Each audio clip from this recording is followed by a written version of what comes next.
A millionaire hired a humble cleaner to clean his mansion. One day, he came home early and was paralyzed when he saw what she had done to his 7-year-old son. The first ray of sunlight streamed through the window of the small apartment, warming Isabella's face as she prepared breakfast. The aroma of fresh bread and coffee filled the air, and soon her 7-year-old son James appeared with sleepy eyes but a smile that lit up his face. "Good morning, Mom," he said, rubbing his eyes. Isabella smiled, feeling a warmth in her chest. Every day, waking up early and facing long hours of work was worth it for this moment, for that smile. It was for him that she poured all her effort, and nothing would stop her from giving him a better future. After breakfast and a goodbye kiss, Isabella walked James to school. With a wave, she watched her son head off and prepared for another day of work, though her heart was beating a little faster than usual. That day, she was starting a new job. She had been hired to work at the home of a man rumored to be one of the richest in town, Edward Montero, a businessman known as much for his success as for his cold demeanor. The opportunity to work in a mansion was tempting and would be a big help to her family's finances, but Isabella still had her doubts. She knew her simple world might not fit so easily into the luxurious and distant life of Edward's mansion. When she reached the imposing iron gate, Isabella felt a flutter of nerves. The mansion before her looked like something out of another world. Tall, with enormous windows and meticulously groomed gardens. She took a deep breath, adjusted her bag on her shoulder, and reminded herself that she was a professional and would do her best. Greeted by the housekeeper, Isabella was led through hallways where marble floors gleamed beneath crystal chandeliers. Every detail of the decor oozed luxury, but it also carried a strange sense of emptiness. Everything seemed perfect, but lifeless, as if something essential was missing, something no amount of money could buy. Quietly, she began her tasks, still trying to adapt to the environment. As she was cleaning the large windows in the living room, she noticed a pair of eyes watching her from a distance. It was a boy, his gaze curious, yet cautious. He seemed to be hiding, as though he were a shy guest in his own home. Isabella smiled at him, but the boy only stared for a few moments before disappearing behind the wall. She instinctively knew this was Isaac, Edward's son. Her heart ached at the sight of his lonely expression. There was something familiar about him, maybe the way he looked so intensely, as if searching for something he couldn't find. Later, Isabella had her first encounter with Isaac's father. Edward appeared suddenly, his presence filling the room with a calculated coldness. He was tall and serious, and his expression carried the same iciness as the house. With few words he greeted her, and Isabella could tell he was the kind of man who didn't tolerate distractions. His words were direct and firm. "The job is simple," he said, his gaze heavy but avoiding direct eye contact. "Keep the house in order and avoid distractions. I value professionalism." Isabella nodded respectfully, keeping her tone calm. Edward left the room without another word, making it clear that there would be no room for any kind of personal connection. To him, the structure and wealth he provided were enough, a belief reflected in every corner of that house. He saw distance between employer and employee as necessary, and any conversation beyond the essentials seemed like a waste of time. The first day passed with Isabella focused on her tasks, but at the end of the afternoon, as she was getting ready to leave, she felt Isaac's presence again. He was peeking out from behind a column, watching her with the same curious and attentive gaze. This time, she decided to approach him carefully so as not to scare him. "Hi, you must be Isaac, right?" she said, smiling warmly. The boy hesitated but then nodded slightly, without breaking eye contact. His eyes held a depth unexpected for someone his age, as if he already understood the weight of loneliness that should be foreign to a child. "I'm Isabella, the new housekeeper. "Nice to meet you," she continued, her voice calm. "Do you like to play?" He blinked a few times, as though it were the first time anyone had asked him that so sincerely. His response came in a near whisper. "I do. But no one here plays." Isabella's heart sank at his words. Without thinking, she chuckled softly and pulled a small coin from her pocket. "Do you know how to play heads or tails?" she asked, holding the coin between her fingers. Isaac, intrigued, nodded, and for a few minutes they were engrossed in the simple game, laughing and exchanging curious glances. The joy on Isaac's face lit something inside her, something missing in that cold, distant house. Before she knew it, time had flown by, and it was time to leave. She said goodbye to the boy with a smile and promised they could play again the next day if he wanted. Isaac watched her leave with a look that mixed hope and curiosity. As Isabella left the mansion, she reflected on the stark contrast between her life and Edward's, yet the image of Isaac, so lonely, stayed with her, filling her thoughts. There was something about that boy that touched her deeply, and she knew in her heart that the friendship beginning to form was something special. With each passing workday, Isabella noticed Isaac drawing closer to her. The boy always found a way to appear in the areas where she was working, as if simply seeing her had become an essential part of his daily routine. During her short breaks, Isabella made it a point to spend a few moments with him, creating small rituals that slowly became a cherished routine between the two of them. She told funny stories, made silly faces, and even taught Isaac simple games he had never encountered before. Isaac, who had spent his life surrounded by nannies and housekeepers, felt an irresistible pull toward this new presence. Isabella wasn't like the others in the mansion. She smiled sincerely, looked at him with genuine affection, more like a friend, or perhaps even a mother, he thought, though he wasn't entirely sure what that meant. Time spent with her was a discovery, a joy, unlike anything he had ever known. "Want to see a magic trick?" Isabella asked one day, pulling a coin from her pocket and pretending to make it disappear in her hands. Isaac watched with wide eyes, caught between surprise and laughter, as the coin reappeared behind his ear. Every little trick felt like a gift to him, a fleeting moment of pure happiness, untainted by the coldness and formality that otherwise defined his life. As days went by, this special bond began to catch the attention of the mansion's staff. The housekeeper, noticing Isaac's newfound cheerfulness, couldn't help but comment to another employee. "Have you noticed how different the boy seems lately?" she whispered. "I've never seen him this lively, and it seems to have something to do with the new maid." Other employees gossiped about Isabella, speculating whether she was trying to get close to the boy for some hidden agenda. But Isabella paid no mind to the whispers. To her, those moments with Isaac were an opportunity to spread a bit of happiness and ease the loneliness the boy so clearly carried. He was affectionate, needy, and in him she saw a reflection of her own son, James. Quietly, she promised herself she wouldn't let him suffer while she was there.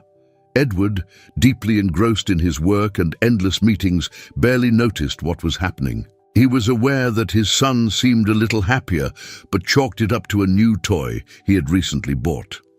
In a brief conversation with the housekeeper, he mentioned Isaac's improved mood, as though it were an insignificant detail. "Isaac seems calmer these days, doesn't he said, adjusting his cufflinks as he prepared to leave again. "Good to see he's finally adapting to the environment." The housekeeper nodded, but her expression hinted there was more she could say. She chose to remain silent, however. Edward, too busy to dig deeper, left for another long day of work, oblivious to the fact that his son's happiness had nothing to do with expensive toys, but everything to do with the kind and humble presence of Isabella. One evening, Edward returned home earlier than usual, exhausted. As he walked through the hallway, He heard loud, infectious laughter coming from the playroom. He stopped, puzzled, and stood there for a moment, unsettled by the unfamiliar sound. Laughter wasn't something often heard in the mansion. Curious, he approached the slightly ajar door and peeked inside. There was Isaac, laughing uncontrollably at something Isabella was doing. She was on the floor with him, imitating the sound of an owl, and he was laughing harder than ever before. Edward felt a strange pang in his chest, a sensation he couldn't quite place. It was as if something that had always been missing but had gone unnoticed was now glaringly present. Without wanting to interrupt, he stepped away, the sound of his son's laughter lingering in his mind. Though he returned to his work, that moment stayed with Edward throughout the night. He couldn't fully understand why, but seeing Isaac so happy unsettled him. Something felt out of place, something he couldn't identify. Meanwhile, Isabella continued her role as Isaac's secret friend.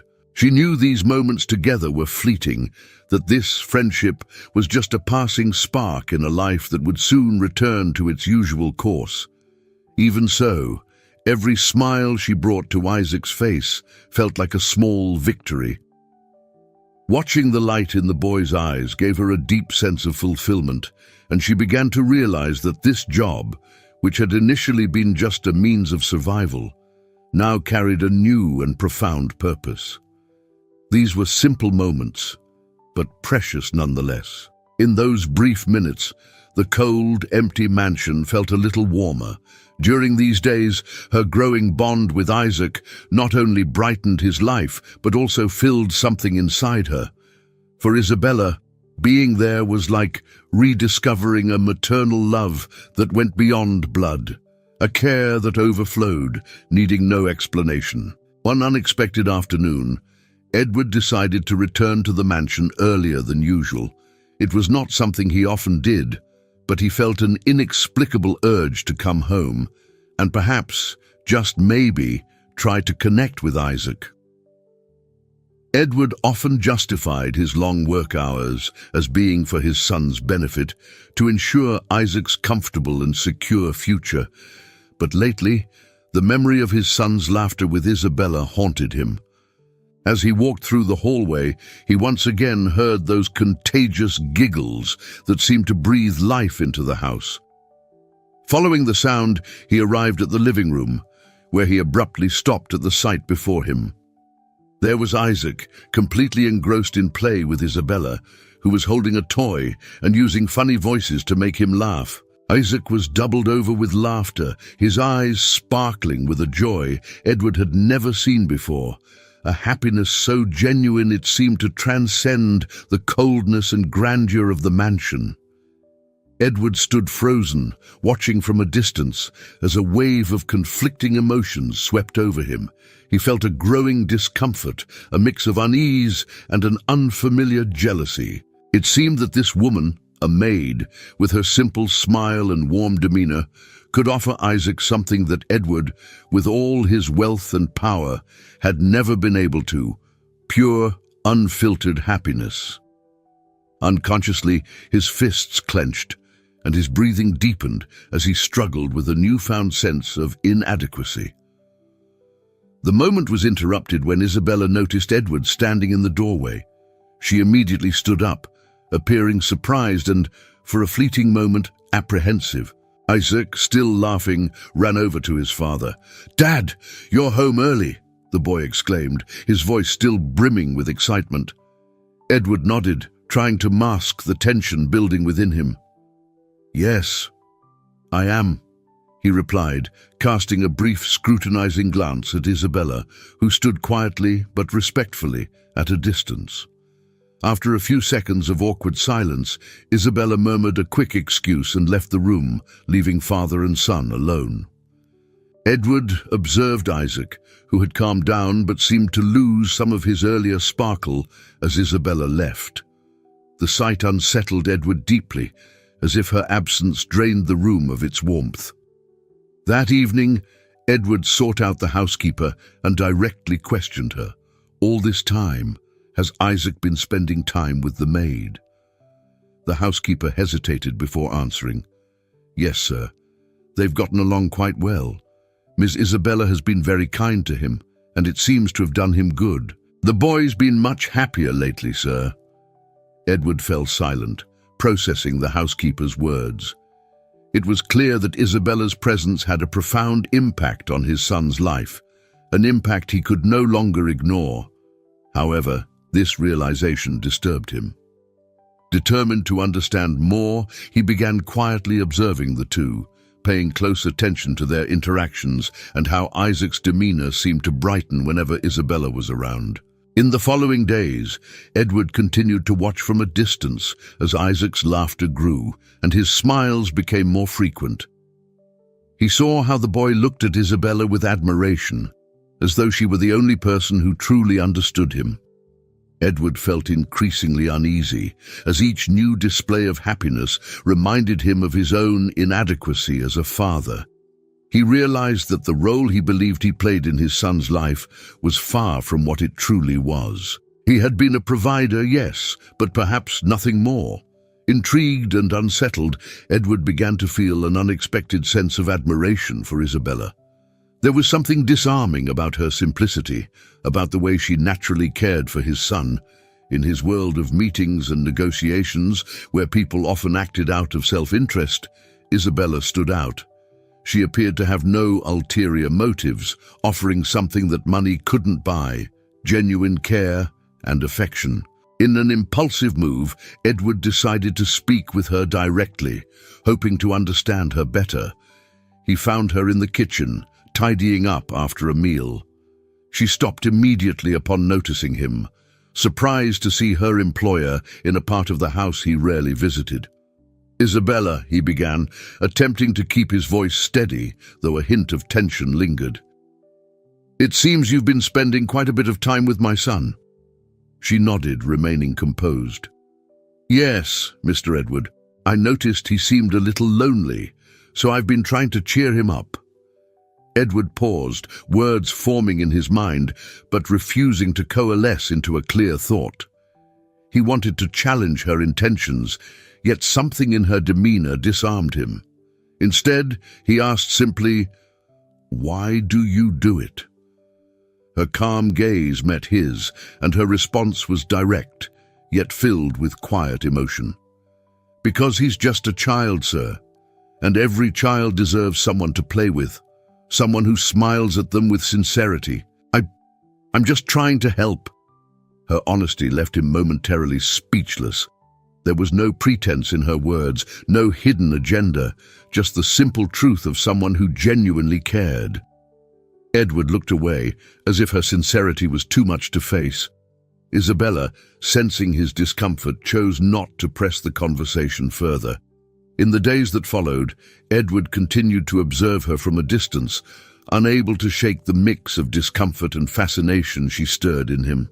He grappled with his own inadequacies, frustrated by the realization that his son's joy depended more on the maid's attention than on all the comforts and luxuries he could provide. This internal conflict weighed heavily on Edward, but a seed of doubt had been planted. He couldn't deny that his life and his son's were subtly changing because of Isabella. Though he couldn't yet admit it, a small part of him longed to understand what made her so special. In the days that followed, Edward could not shake the growing unease about Isabella's influence on his son. At first, he tried to dismiss the admiration he felt for her and the positive effect she had on Isaac, believing that focusing on work would make everything return to normal.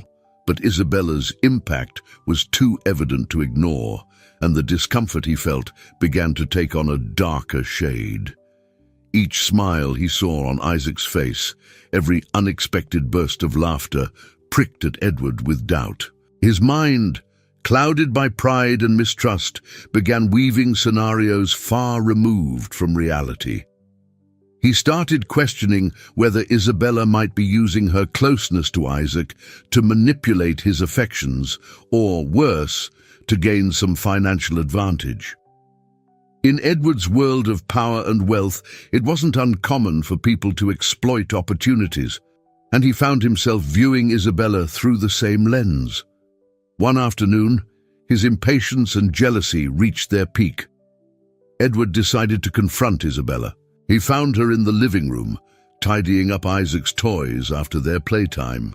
With a cold gaze and a rigid posture, Edward crossed his arms and stared at her, his dissatisfaction barely concealed. "Isabella, may I have a word with you?" he said, his voice sharp and almost hostile. Isabella, surprised by his tone and unexpected presence, quickly stood up. "Of course, Mr. Edward. Did something happen?" Edward took a deep breath, a wave of anger rising within him, an anger even he couldn't fully explain. "I've noticed your closeness with my son," he began, pausing just long enough for the discomfort to settle. "And I must say, this familiarity is becoming inappropriate." Isabella looked at him, trying to understand the insinuation in his words. "Sir, I was only trying to make Isaac feel less lonely. He's a sweet boy and he seemed to enjoy my company." But Edward wasn't ready to accept such a simple explanation. His eyes narrowed, filled with suspicion that hit Isabella like a blow. "And why exactly do you think it's your place to meddle in his life like this?" he pressed, his tone growing harsher. "Do you think I don't see what you're doing? Trying to gain his trust? Trying to worm your way into this house? You're a maid, Isabella, and you should know your place." The words landed like a storm on her. His voice carried not just distrust, but a disdain that cut deeply. For a moment, Isabella was frozen, unsure if what she felt was sorrow or indignation. She had always respected her role in the household, and now she was being accused of intentions she'd never even considered.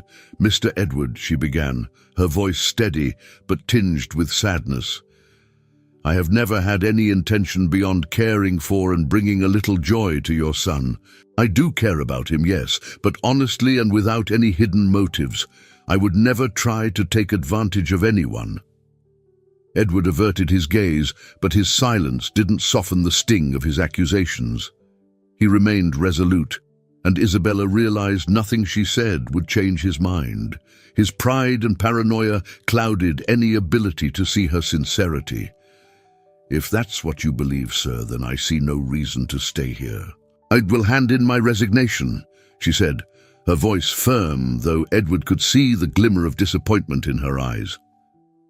Without waiting for a response, Isabella turned and walked away. She needed time to process the hurt his accusations had caused. Quietly, she gathered her few belongings and made her way through the mansion, her heart heavy with the knowledge that she was leaving a significant part of herself behind. However, she knew she couldn't leave without saying goodbye to Isaac. She found the boy in the garden, playing absent-mindedly, unaware of what was about to happen. When he saw her, he ran toward her with a bright smile that quickly turned to confusion as he noticed the bag on her shoulder.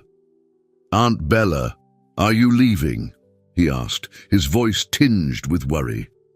Isabella knelt to his level, her heart breaking as she tried to find the words. She didn't want him to hurt, but she couldn't lie to him. "I have to go, Isaac, but I want you to know how much I've loved spending time with you. You're an amazing, special boy, and I hope you keep smiling no matter what." Isaac hugged her tightly, clinging to her as if trying to stop her from leaving. A tear escaped Isabella's eye as she stroked his hair. The pain in his expression was clear, but she kept her voice calm and soothing. "Will it just be for a little while, Aunt Bella?" he whispered, a small thread of hope in his voice. She hesitated, unable to answer, and hugged him even tighter before slowly pulling away. Leaving him was one of the hardest things she had ever done, but her integrity and dignity were too important to sacrifice. When Edward saw Isaac after Isabella's departure, he was struck by the devastating effect it had on the boy. The child, who had been so full of life and laughter, now sat in silence, staring at the floor with a hollow, distant gaze. Edward approached, trying to cheer him up. "Isaac, How about we do something together? We could go somewhere you like." But Isaac remained silent, his eyes fixed on a single point, as though his father wasn't even there. Edward tried convincing himself that Isabella's absence would be a temporary adjustment for his son, but the emptiness she left behind seemed to grow with each passing day. The following days were marked by a haunting silence in the mansion. Isaac refused to play, barely spoke to the nannies, and even meals lost their appeal. The contagious laughter that had once filled the halls was gone, and Edward's heart grew heavier with guilt. The house, once merely cold and sterile, now felt suffocating, an unbearable void left by Isabella's departure. Edward began to realize that his presence, which he'd always believed was enough for Isaac, could not fill the void Isabella had left. The boy hardly looked at him anymore, and Edward started to confront the gravity of his actions. Though he struggled to admit it, the damage he had caused might never be undone. And so, the mansion returned to its former state of loneliness, a shadow of what it had been during the brief but vibrant days of Isabella's warmth. Since Isabella's departure, Isaac's transformation had become impossible to ignore.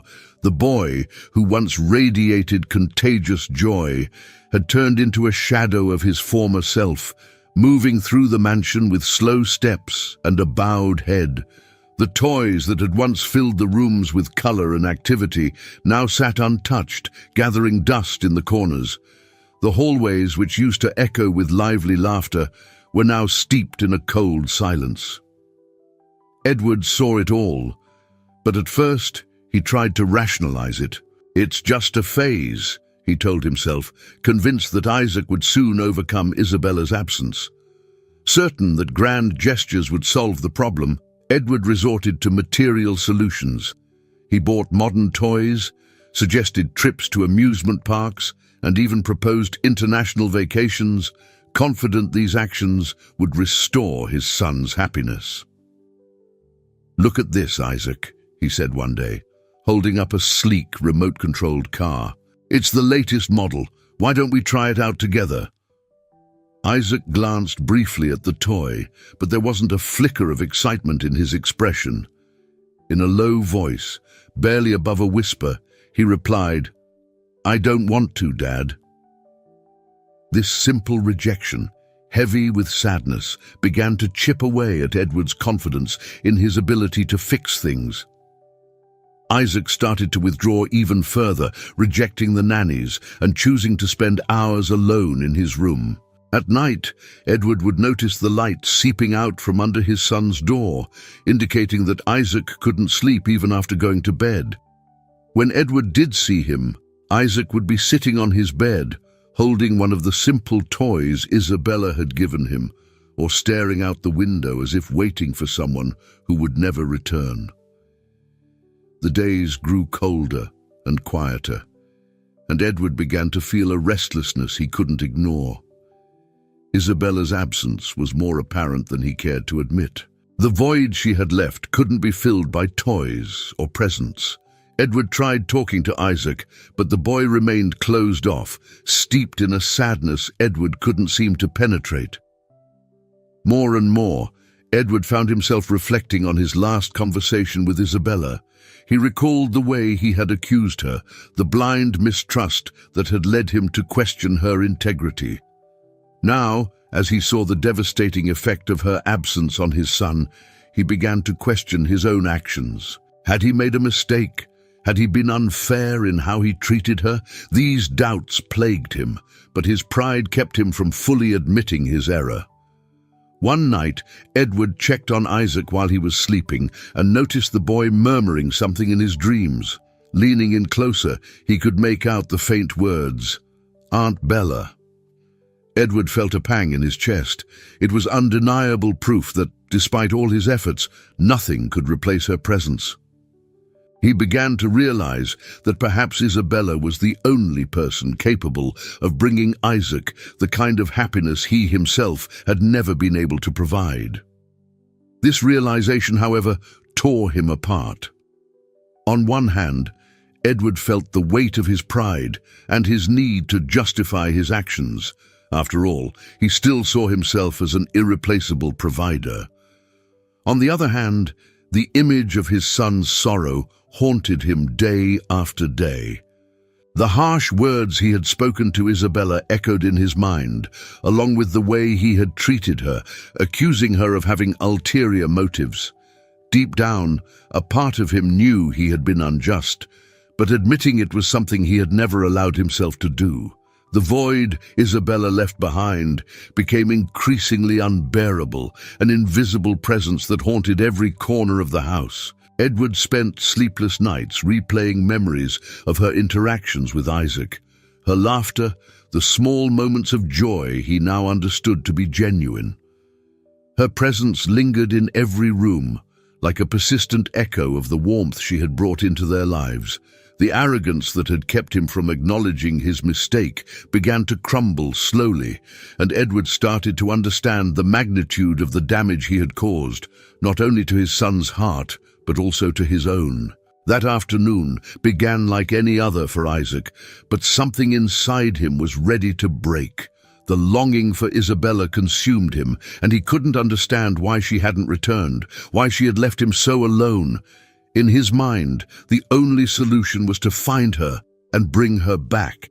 She was the only one who could brighten his days and make him feel truly loved. When the mansion was momentarily unguarded, Isaac made an impulsive decision. He packed a small bag with a few belongings and clumsily slipped through the gates of the property. He had no idea where to look, but had some vague notions of places where he thought she might be.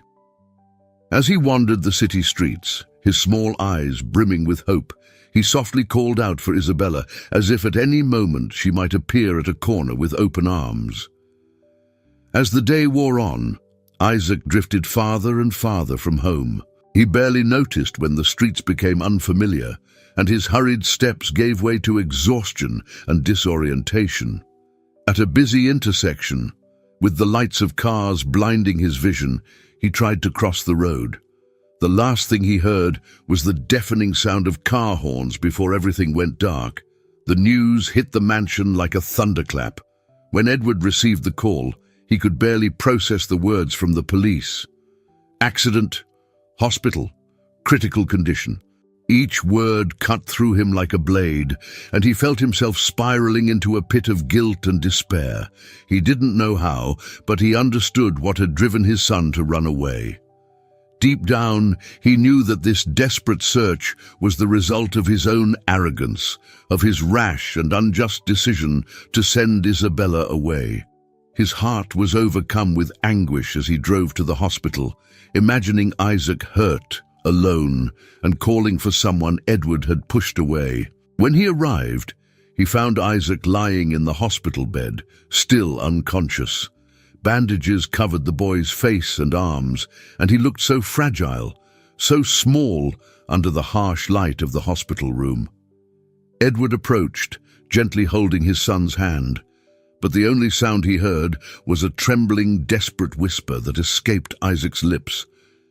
"Aunt Bella. I want Aunt Bella." Isaac's words pierced Edward's heart, and his usual stoicism melted into profound regret. It was her that his son was calling for, her presence that he needed in this moment of pain. Tears, something Edward had always suppressed, now flowed freely down his face. Isaac's suffering revealed a truth he could no longer ignore. Edward had taken away the one source of genuine love and affection in his son's life. Acting on impulse, Edward picked up his phone and, with trembling hands, dialed Isabella's number. His voice was hoarse, thick with emotion. "Isabella, please forgive me for everything I said," he began, struggling to continue. "Isaac, he's hurt. He needs you. Please, I'm begging you, come see him." On the other end of the line, Isabella listened to Edward's desperate plea, her heart tightening. She remembered the pain she had felt when she was sent away, but the love she had for Isaac was far greater than any resentment. Without hesitation, she told Edward she would come, grabbed her bag, and left in a rush. When she arrived at the hospital, she found Edward sitting in the waiting room, his face pale and drawn. He looked up at her, and she could see the vulnerability and remorse etched into every line of his face. Edward stood, his voice trembling as he spoke. "Isabella," he began, his voice cracking. "I was wrong. Terribly wrong. You're the only person he wants. And I can't make up for what I did, but please just help my son." Isabella nodded silently and was led to Isaac's room. When she saw him lying there, her composed expression dissolved into quiet tears. She approached, took his small hand in hers, and whispered gently, "Isaac, I'm here, my dear. Aunt Bella is here." Her soft, familiar voice seemed to soothe him, even in his unconscious state. She felt his fingers weakly tighten around hers, as if he recognized her presence even in his most vulnerable moment. Edward, watching from outside the room, felt a wave of conflicting emotions: relief that Isabella's presence was comforting his son, and a deep ache as he realized that, as a father, he wasn't enough to console Isaac in such a delicate moment. Isabella stayed by Isaac's side all night, stroking his forehead and murmuring reassuring words. Edward stepped away, giving them the space that felt so natural. As he wandered the hospital corridors, the enormity of his mistake became clearer with each passing moment. The next morning, when Isaac finally opened his eyes and saw Isabella beside him, a look of peace and happiness spread across his bruised face. He reached out weakly to hug her, and she embraced him, tears of relief streaming down her face. "I knew you'd come, Aunt Bella," he whispered, his voice faint but sincere. Edward watched the scene with a heavy heart, realizing that he had never been able to bring that kind of joy to his son. The bond between Isaac and Isabella was something he couldn't fully understand, but he knew it was invaluable. Finally, after months of pride and blindness, he understood that Isabella wasn't just a part of Isaac's life. She was essential to his happiness. With tears still in his eyes, Edward approached Isabella, who remained by Isaac's side, and murmured, "Thank you, and I'm sorry. I didn't understand how important you are to him, to us." Isabella nodded, her attention still focused on the boy. She knew Edward was genuinely remorseful, but for her, the only thing that mattered in that moment was Isaac's well-being. Deep down, she sensed that this event might mark the beginning of a real change in Edward's heart. Isabella's presence at Isaac's side in the hospital was like a balm for the boy. He held her hand tightly, as if afraid she might disappear again. In his eyes, Edward saw a relief that he himself had never been able to provide, and each second of that scene became a silent lesson for him. At last, Edward understood that his son's happiness didn't lie in the things he could buy, but in the simple, genuine affection of someone who truly loved him. After Isaac's initial recovery, Edward gathered the courage to speak honestly with Isabella. In the hospital waiting room, while Isaac rested, he approached her, his gaze lowered, his hands fidgeting.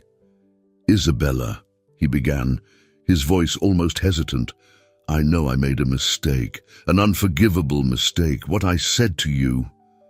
He took a deep breath, battling the remnants of his pride. "I can't find the words to express how deeply I regret doubting your integrity. You brought a joy to Isaac that I never managed to give him. I should never have made you feel disrespected." Isabella looked at him, surprised by the vulnerability she saw in his face. Edward, the rigid, impenetrable man, now stood before her unmasked, showing true remorse. "I only wanted to help Isaac, Mr. Edward, nothing more," she replied with calm sincerity. "I know. I see that now." He paused, searching for the right words. "And that's why I'm asking for you to come back. Not just to work, but to be a part of his life. I promise I'll be a more present father. I can't change the past, but I want to do things differently from now on." Isabella hesitated, weighing his proposal. She knew the mansion still carried the weight of the harsh words she had heard and the distrust Edward had shown her, but the image of Isaac, injured, fragile and needing her, tugged at her heart. Her maternal instinct was stronger than any wounded pride. "I'll come back," she said after a few seconds of silence, "but on one condition. Isaac's well-being must always come first. He needs you, Edward. He needs a father who's there for him every day." Edward nodded, feeling a new resolve. He knew this wouldn't be easy, that it would require more from him than he was used to giving, but it was the only choice, not just for his son, but for himself.